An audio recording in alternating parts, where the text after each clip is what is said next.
Hi అండి, good morning. ఇవేంటో తెలుసా? పచ్చి పసుపు కొమ్ములు.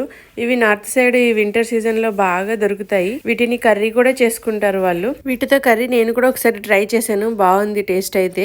ఇవి ఇప్పుడు నేను ఎందుకు తీసుకున్నానంటే కస్తూరి పసుపు చేసుకుందామని తీసుకున్నాను.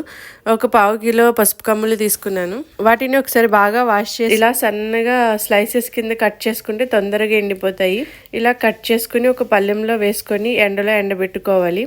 ఇవి 2 days ఎండబెట్టుకుంటే సరిపోతాయి. 2 days లో బాగా ఎండిపోతాయి. ఎండిపోయాక మిక్సీలో వేసుకొని పౌడర్ చేసుకోవడమే. పౌడర్ చేసుకొని జల్లెడ పట్టుకుంటే మనకి ఫైన్ పౌడర్ కింద వచ్చేస్తుంది. మన చేతులతో మనం తయారు చేసుకుని దాన్ని యూజ్ చేసుకుంటే ఆ సాటిస్ఫాక్షన్ వేరు కదా. ఈ పసుపుని ఫేస్ ప్యాక్స్ లో గానీ పిల్లలకి రాసే నలుగు పిండిలో గానీ కలుపుకొని యూజ్ చేసుకోవచ్చు. 1/2 కిలో పచ్చి పసుపు కొమ్ములు తీసుకొని ఎండబెడితే 35 grams పసుపు వచ్చింది.